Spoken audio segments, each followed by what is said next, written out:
What do you tell them about building their own net worth and how to go forward and not tripping up in that aspect? So many kids come out of college, 80,000 in debt, and they go straight downward from there.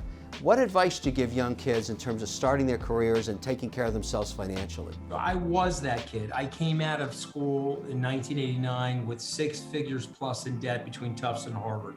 My parents didn't have the money to pay for it, so I had to pay for it. And here's what I would tell kids.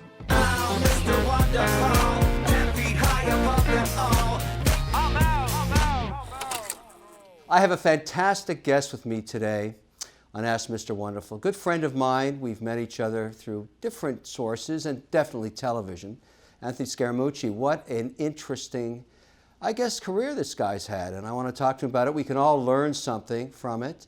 But, you know, there's a lot of topics and only a little time, so I'm going to try and guide our discussion through things we can collectively learn. You know, I got to start with the White House because we are going through an extraordinary week. We're on the cusp of an administrative change. You're a very interesting guy in this. Can I call you Tony for the sake of this interview?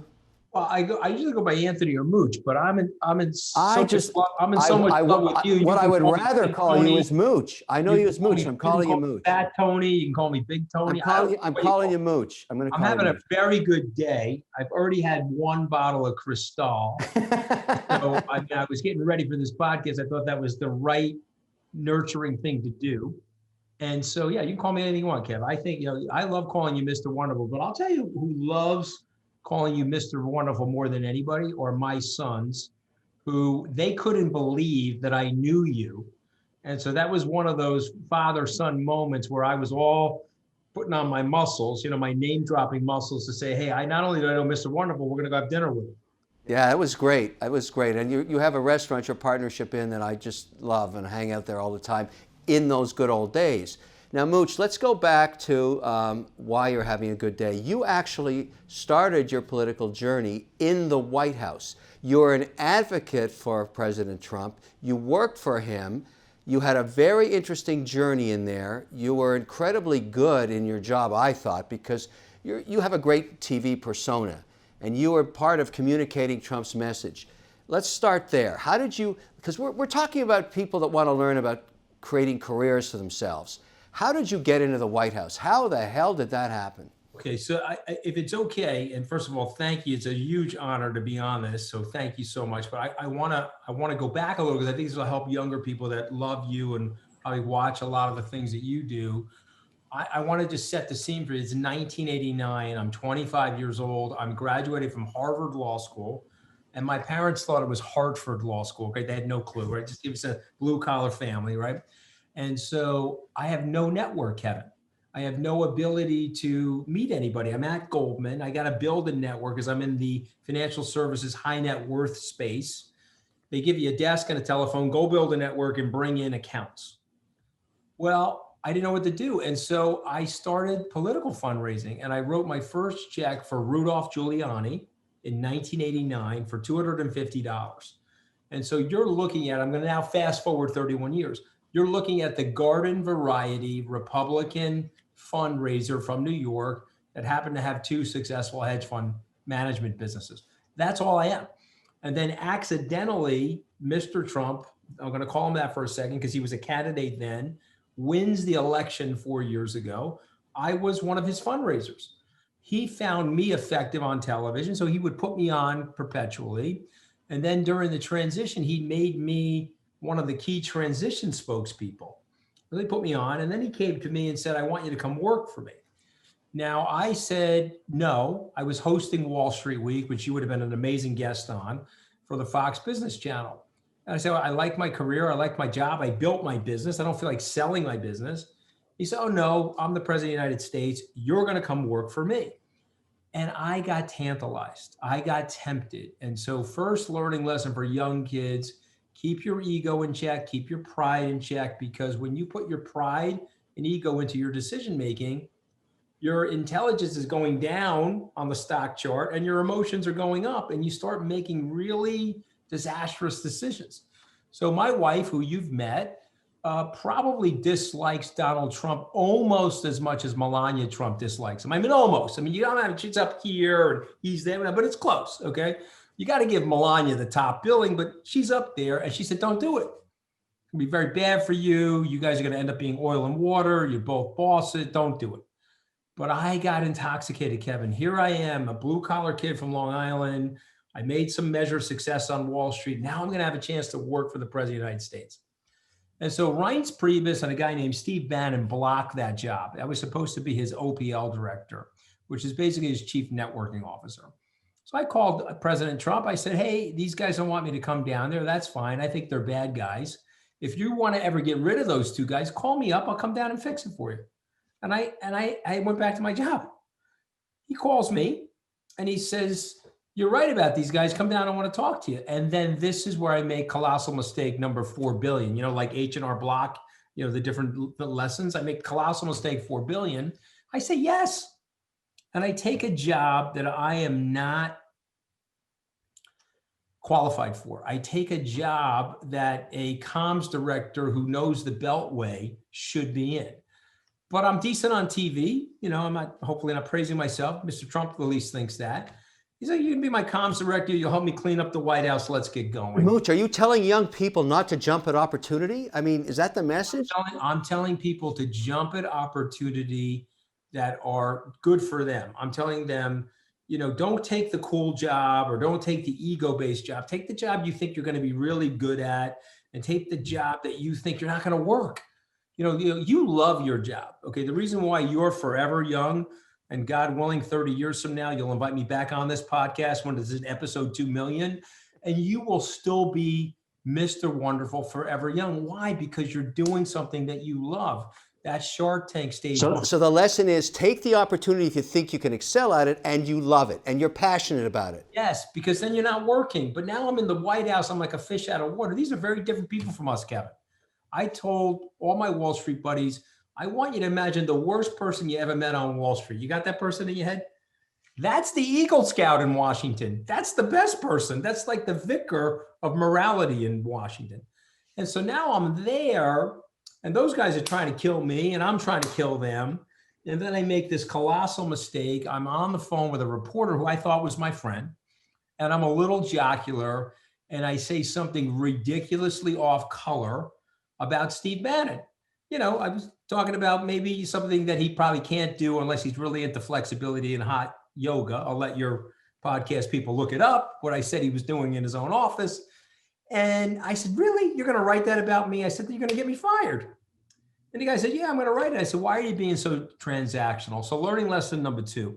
Don't be transactional. Build long-term relationships. Well, I think, Mooch, you're really saying don't talk to a reporter and think that it's all off the record. They're going to take advantage of a comment you made. Person, even if you think the person is your friend, their skull is scorpion, and they're going to bite you for that story. And I made that mistake. And by the way, that is a rookie mistake. Okay, that I should have never made that mistake. But here was a guy whose family had a 50-year relationship with my family. Our parents had known each other since 1967, and I trusted him. And that was a mistake, you know. And he totally screwed you over. He basically ran with it. He had the right to do that because I didn't say to him, "This is off the record, Kevin." You follow what I'm saying?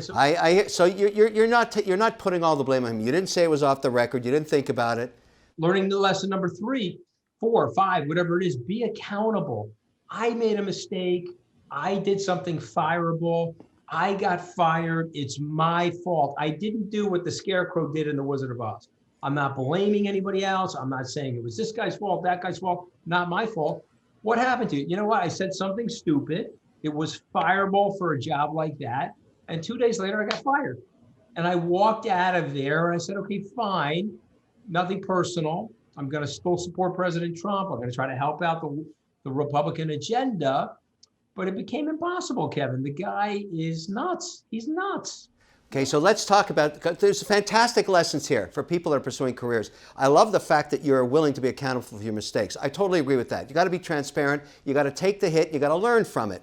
Now, you leave the White House, and this is where, you know, I start running into you on television, where we're doing all kinds of stuff together here and there. You are amazing on TV, and you're not going to lose that talent. That's the way it is. You know, I'm not a shark. Look at you. I mean, and the other thing about it is Walk me through the transition. You're a Trump advocate. You're actually in his White House. You're communicating his message. And then a matter of months later, all of a sudden, I mean, I get a wake-up call. Somebody calls me saying, turn on the TV. Listen to what Mooch is doing on Trump. You're not going to believe this. And lo and behold, you were going in a different direction, Mooch. What happened there? 2 years, though. So I left the White House July 31st, 2017. On August 8th, 2019, I'm on the Bill Maher show, Kevin. I am defending President Trump. Comments are coming in on the economy, I defend them. Comments are coming in on regulation, I defend them. Comments are coming in on judicial appointments, I'm defending them. And then Bill turns to me and says, well, what about these comments he made about the squad? And just for everybody listening, those are 4 congresswomen that are, 2 are African American, one's Hispanic American, one's a Muslim American. They're radical left in our country. And Mr. Trump, the president, said, go back to the countries that you originally came from. And so Bill Maher asked me, what did I think of that tweet? I said, I don't like that. I said, they told my Italian American grandparents 100 years ago to go back to the countries. It's a racist nativist trope. Quote, I really wish the president would not say that. Okay, now we're at the after party. I don't know if you've done the show. You probably have. We're having a soda pop together. He turns to me and says, Trump's not going to like that. He's going to tweet at you tonight. I said, Bill, why would he do that? I gave him and I raised him millions of dollars. I was on his transition team. I've been an advocate for him in the media. He goes, nah, Trump's a demagogue. You got to go 13 for 10 for Trump. And you were 7 for 8 for Trump tonight. He's going to hit you on Twitter. I said, okay, let me tell you something. He's not going to do that. I'll take the opposite side of that. But if he does, then I'm done with the guy because then he really is a demagogue. I'm trying to support him. The next day, I'm at Craig's, a restaurant I have seen you in. You and I hang out in there. You and I like the same places, Beverly Hills Hotel, Craig's. And I'm at Craig's and I'm talking to Craig and boom, on my phone, I'm getting blasted by the president of the United States. Now, let me tell your listeners something. You see this piece of paper? Your face goes as white as this piece of paper. Anybody that tells you they can take the heat from an incoming presidential tweet when he's calling you a lowlife or an unstable nut job, no, you can't. You get very pale. Your buddy, Jay Suris, is sitting at the table with me. I said, do you believe this? And you could ask Jay to quiet, white like this. I went into the bathroom at Craig's. I literally threw water on my face. And I said, this son of a bitch, I'm going to go and respond to it. And I did. I hit him pretty hard because I'm a pretty good troller. I think so. I'm a New Yorker. We know how to troll. So you got into a Twitter fight with the president of the United States. I think I called him Fidel Adolf Trump because I knew that the initials was FAT. So it was like the notorious FAT. So I had to get the fat shaming in there with the fact that he. So Mooch, what do you think the outcome of that? How could that possibly be a good thing when you're fighting? I mean, in anybody's career, to be in a fight with the president of the United States, the office of the United States. I mean, first of all, just had to be a great thing, though. I thought it was a great thing because listen, learning lessons for you people, okay? Principles, stand on your principles. Don't back down if you think you're right. Morality. If you got a moral center and somebody's talking about somebody with racist invective, it's okay to admit that you don't like that and you think it's racist. You don't have to change your whole personality or move the moral goalposts in your life to support the president of the United States. Be honest about it. Call balls and strikes. So no, I think it's a good thing. Now he's hitting me, so I'm hitting him. And then Kev, you're not going to believe this, or maybe you will believe. He goes after my wife. Is this guy nuts? He goes after my wife. She is a suburban housewife on Long Island. He knows her and I were in marital problems when I was working for him. He starts attacking my wife on Twitter. I told his team, that's it for me. You're not going after my wife. Kevin, take a look. Get closer to me. Do I look like Ted Cruz to you? Just take a look. Does this look like Ted Cruz? No. You're basically not allowed to go after my wife. And so now the fight starts. And then look, Mooch, I want to glean from this for all of our listeners who are young millennials looking for career advice. You're basically saying you have a moral compass and you cannot stray from it. Is that basically your message? 100%. Because let me tell you something about your business and my business. The asset management side of your business, let me emphasize, it is about integrity. The market is going to go up. The market's going to go down. you're going to make a decision, or at least I certainly will, on a bad investment. I may buy something at 10, it goes to 5. But if I'm honest about it and I'm open about it and I have integrity, my clients are going to be with me through thick and thin. And so what clients can see from a person, so wait a minute, they got integrity. They're going to hold their ground. They're going to stand on their 2 feet. They're not going to be intimidated. That's somebody I want to go to war with. That's somebody I want by my side, helping me with my situation in life. And so it's been very beneficial in my business. Yes, did some Trump supporters leave? Certainly they did. And did some non-Trump supporters join my business? Certainly they did. But Mooch, let me ask you a question that I think that everybody asks me about politics. You ventured in there, you explained how you got there.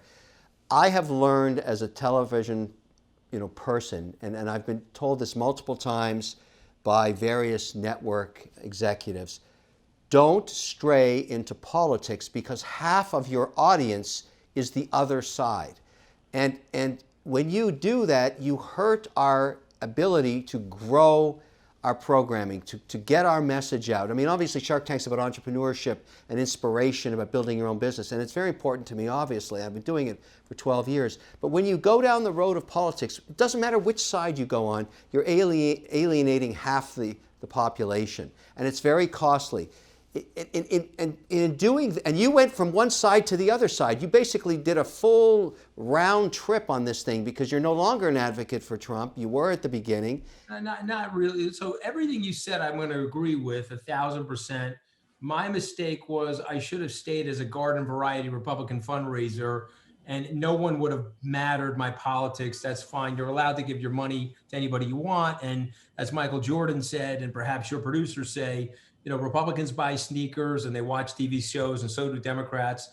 Michael Jordan always was, hey, you're Democrat or Republican? He said, oh, both sides buy sneakers.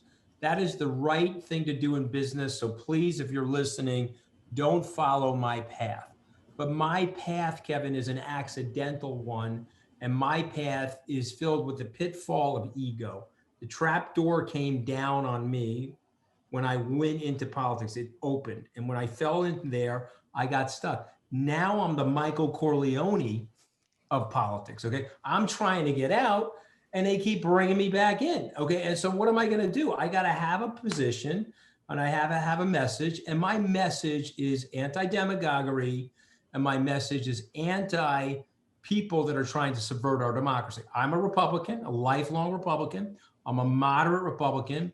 When this is over, I'd like to return to my business and grow my business and focus on my life and my family. But what I'm not going to do is I'm not going to sit there, the country that I love, and we got a guy blowing racist dog whistles, no low income housing in the white suburbs.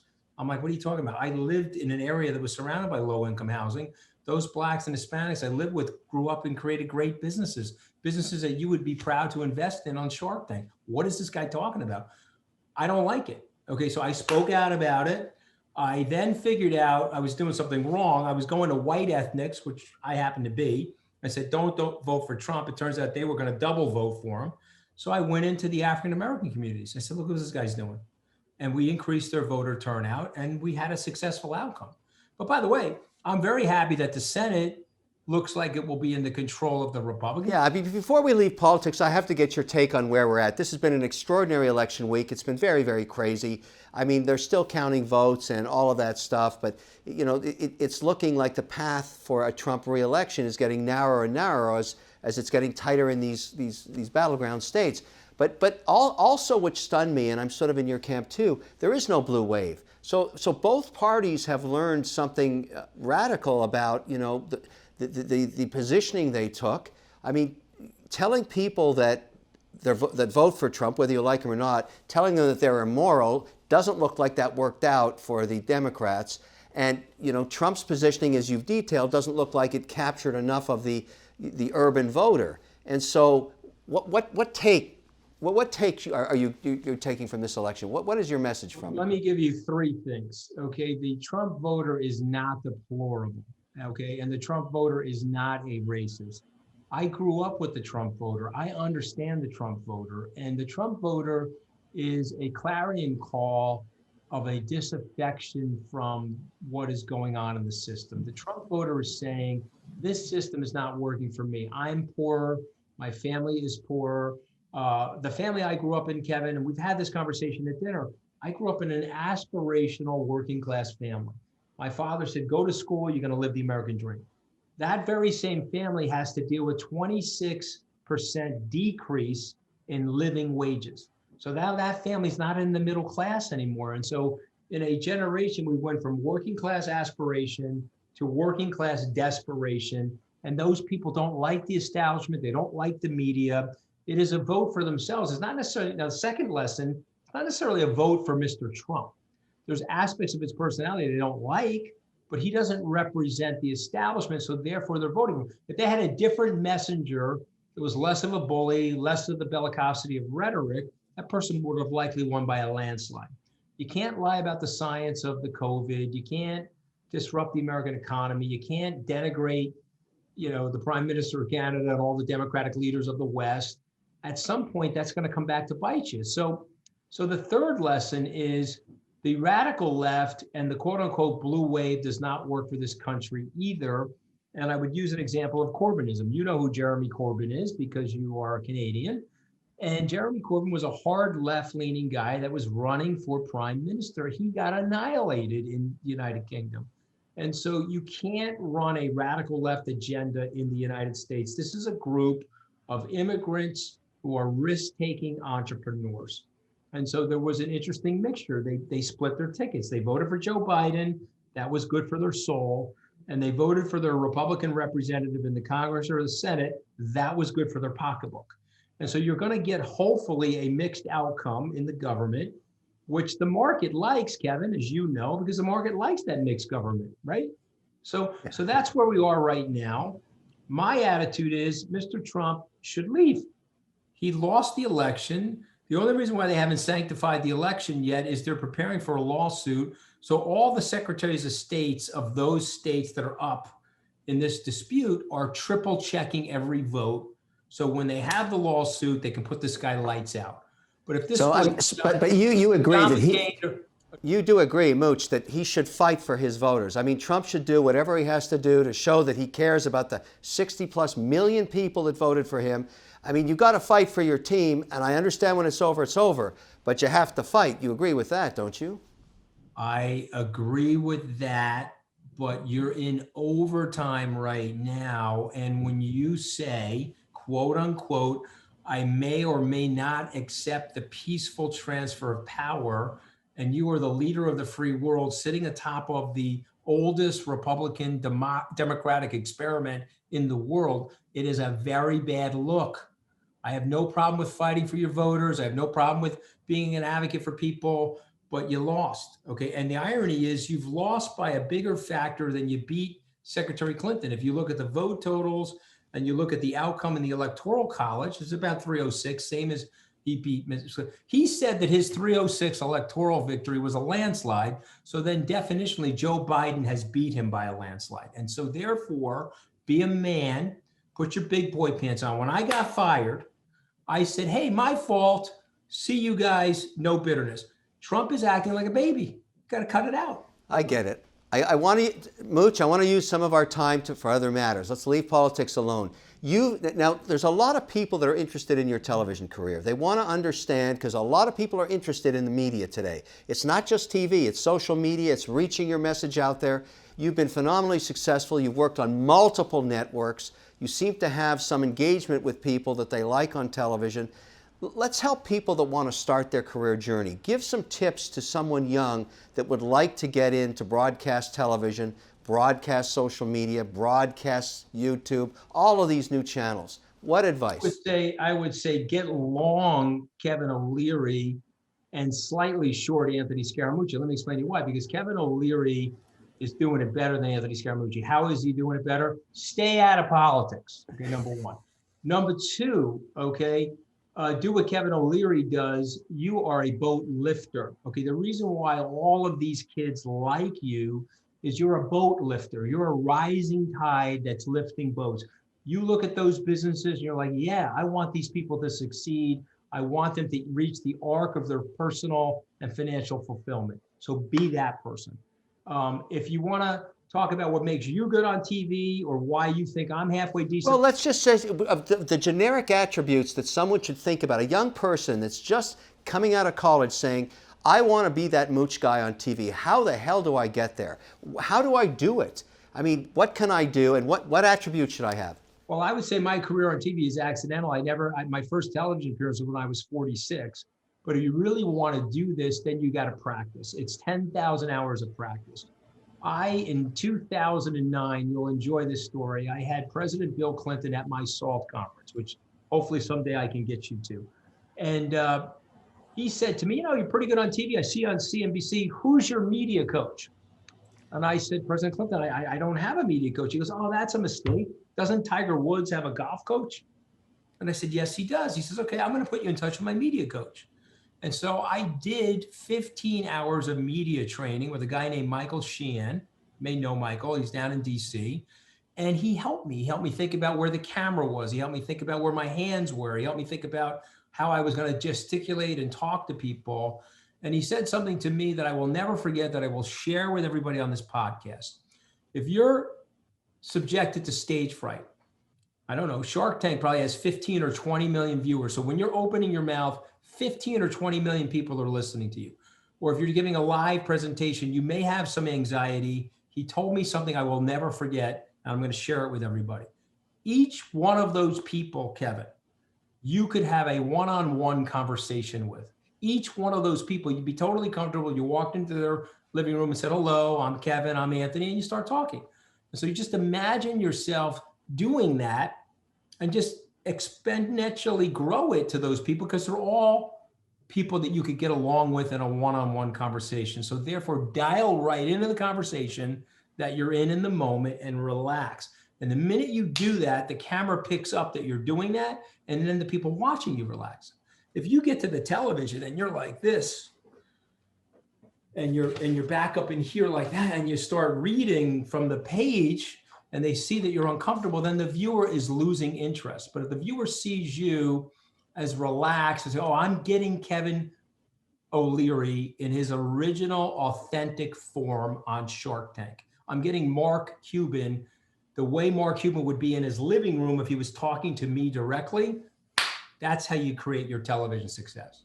So what I like about that message, because I'm also going to disclose this, I too have a media coach. I go to him all the time, and I just present myself and show him old tape of me, or maybe tape from last week, and he's constantly pointing out mistakes that I make.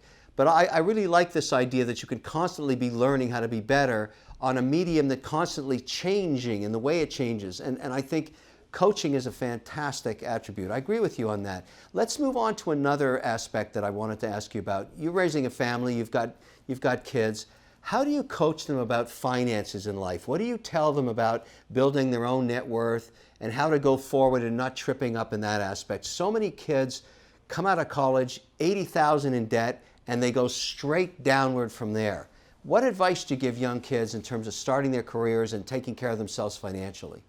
Okay, so I was that kid. I came out of school in 1989 with 6 figures plus in debt between Tufts and Harvard. My parents didn't have the money to pay for it, so I had to pay for it. And here's what I would tell kids. Go buy The Richest Man in Babylon by George Clason. It's a book about this big, very thin, maybe 100 pages. You can read it in 2 hours, and it totally changed my life, and it totally changed the way I thought about wealth and savings. And what did the book say to me when I read it when I was 24? Save a little each month. Pay yourself each month. You've said it. Drop the latte and put it in your mutual fund. And all of a sudden, it's a tiny acorn that will eventually grow into an oak tree. And what The Richest Man in Babylon said, which I thought was so fascinating, is the value of compounding. And so I've heard you say this, so I'm going to repeat it, but I'm going to footnote you. If you had a magic penny and that penny was going to double every day for 30 days, would you rather have that or $10,000 a day for 30 days? And of course, kids can get tripped up. They say, well, $10,000 a day is 300 grand. I'll take that versus the penny. But you know, and I know the value of compounding. The penny's 2 cents. It's 4 cents. It's 8 cents. By the time you get to the 30th day, it's $5.4 million. And if we're in July, Kevin, it's $10.8 million. And the point being is that if you can think like that as a young kid and you can use all that time, I was paying the debt off, but then I was putting $200 in an account. Paid the debt. Okay, $300 is what. Oh, I got a little more money. I'm not going to buy that bigger car or that bigger house. $400 into my mutual fund. $500 in my mutual fund. All of a sudden, I'm sitting on a asset, and then that asset brings me less anxiety because now I know I have a cushion to pay these bills that are coming in every week. And by the way, I made a note to myself, always have goals, like you said, write down your goals. I made a note to myself, the minute I pay off all my school debt, I'm leaving Goldman Sachs to start my first business. And that's what I did. I was 32 years old, 7 years at Goldman, and I left and built my first company. I was stunned during the pandemic when we started getting the PPP loans that so many of the employees and the companies I've invested in haven't saved anything. And I keep telling them, take $100 a week and invest that in something that's part of the market, because over time it'll compound. And by the time you're 65, you'll have $1.5 million in the bank, even if you just take $100 a week. So I totally agree with you on that. A little bit about education. What do you tell young people today about investing in college? Because let's say it's going to cost them 60 grand. Is it worth it? I mean, you obviously went through a crazy path, the whole Harvard thing, and then the cost of doing that. When you talk to somebody today that's graduating from high school, what advice would you give them about investing $60,000, $80,000 in debt in themselves? I would give them the same advice that I would give my children. And like you, I'm an atypical person. I'm willing to be a disruptor. I don't have to be that status quo, Tufts, Harvard robot. My oldest son, who you met, Tufts University, Stanford Business School, worked at Google. He's now building his own company. That's his path. He wanted that graduate school education. My 21-year-old son that was taking those pictures of you and me, that does the 3D motion photography, he's now a videographer in LA. He's working with Machine Gun Kelly and Travis Barker. Okay, those are guys that you're millennials and you're below millennials or Generation Z people that watch you know. He's their videographer. He's got over 40 million views on videos that he's produced. That's his dream. He left college to do that. So my message to people is you don't have to be a college graduate today to fulfill your dream. The flip side, though, is if you think it's valuable to you, invest the money in the college and you may even enjoy it. My older son said to me, you know what, Dad, I would enjoy the network. And if I can get into Stanford Business School, I'm going. Okay, great. And the good news for him is I was able to pay for it for him. But even if I wasn't, that's a good investment for him if that's what he wants to do. So don't have a cookie cutter approach. You got to be a Swiss Army knife in life. Find the tool that you think is best for you to use and use that tool. I think you said one thing there that I want to pick up on that really mattered to me and I've learned through the long journey of it. I don't remember anything I learned in college, but I still have all the contacts I met right through my MBA and business degree. And I think that's the message that I'm hearing that is most important. If you're going to invest that time, and obviously going to Harvard is the El Supremo, but those contacts ended up being very important for you later in life when you were fundraising, when you were in the White House for that brief stint, in raising your hedge fund, all that stuff. Those people, I assume you're telling everybody that was the investment, not the stuff you sat through and learned about variable cost analysis, because you remember. I also got some education, though. I learned a little bit of history. You were able to apply context to modern life. I got a degree in economics, so I understand statistics, which helped me in money management. I did learn some things, but you're making a big point, which I can't overemphasize, is the network is invaluable. But you know what? You may know, and I'm talking to individuals out there that are listening to Kevin and I speak, you may know that the network that you're going to in college may not be as significant as a network that you may be able to create in the music industry, or the network you could create in TV, or the network, you have to weigh it. It's a cost benefit analysis. But here's the one last thing. You can bounce. You don't want to be a piece of bone china. When you have bad stuff happening to you, okay? Let's talk about something bad happening. If you having a bad day, think of me getting fired from the White House and getting lit up on late night comedy and going through the Shawshank sewer pipe for a year. Okay, so, and guess what? You can bounce. You can be resilient. You can shake it off. You can use your sense of humor. And so if you're having a setback in life, don't let it affect the overall existential power of your positivity or the aura that you're presenting to the rest of the world. When Stephen Colbert invited me on his show 2 weeks after I got fired, He said, "Hey, Mooch, did you think you were going to last a long time in the White House?" Stephen, I said, "I thought it was going to last longer than a carton of milk in the refrigerator. I think it was going to get blown out before the milk spoiled." And the point is, he looked at me and said, "All right, this guy gets it." He rolled into the pain of what happened to him. I don't pretend it didn't happen. I don't pretend that I did the right thing and other people did the wrong thing. I don't play the victim. Say, "Hey, I got nailed. I did something really stupid."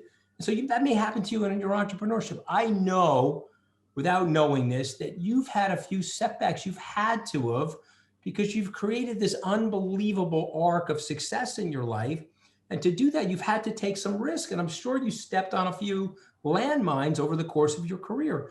And it was how you adjusted and adapted that has made you Kevin OLeary and Mr. Wonderful. It's not, I agree with you. Am I wrong about that? No, you're not. And I love that message. It's very important. You have to deal with adversity and you have to move on and learn from it. I want to touch on one last thing, because you've been great today. Besides all this focus on work and creating wealth and driving business, what do you do to have fun? And how important is that to you, to have a little fun once in a while? Because we're not going to be on this earth forever. Talk to me about that. Well, I think because you and I have had more than one dinner together with our pals. You and I are both fun-loving guys. So the adage, work hard and play hard, is in the OLeary Scaramucci gene pool. I think we both know that. But what I would tell people is there's a time and place for everything, and you should be able to enjoy yourself. But if you pick a good job, and you pick a job that you love, you're going to love the job. I went to go see David Rubenstein. You know David? Yeah. He's up in Nantucket. His front door, beautiful house on the bluff. You walk up to the front door, there's a sign on the door. It says, "I'd rather be working." And it's his wry sense of humor to let you know he's got this beautiful house on the bluff and ocean and everything, but he likes working. And he's chosen that for his life, And so the point I'm making is, it's okay. Don't judge yourself, and you don't have to be the guy in Esquire magazine that has everything, but you have to be the guy or the woman that is doing what you want to do with life and the portfolio of time that you have. So for me, I'm a big reader. You can see these books back here. Room Raider doesn't like them because they're on a horizontal. See them back there? Yeah. But I'm a big reader. I love sports and athletics. I owned a piece of the Mets. It just got sold to my friend Steve Cohen. But I'm a sports enthusiast. I do love politics. I have to confess that. That's something that bit me. And I love that policy discussion, and I love learning about it. And I love hanging out with my kids. That's me. Everyone else. My brother Kevin, you haven't met him, but my brother's a scratch golfer. This guy plays golf 9 times a week. I don't know how he does it, But everybody should do whatever it is they like doing, and you set it up like a pizza pie. This piece is for saving. This is for work. That piece over there is for play. And you don't want to do too much of any one thing, because that's what makes it so interesting. Well, thank you so much. And I can't wait, Mooch, till we're back doing what we used to do, having those great dinners in LA or New York. I mean, that I miss more than anything. This pandemic is getting on my nerves, I have to admit. But also, what I miss the most, I have to confess this, and the reason why people tune into you, you got the best sense of humor, man. You know how to laser focus in on the cheeky thing that's going on right in the moment. And I miss hanging out with you. I hope we can do that soon. Well, listen, thank you so much for your time today. It's been fantastic. And I just, I look forward to that. This too will pass. We will be out of this pandemic one day, and I will see you soon. Take care, my friend. Thank you. God bless.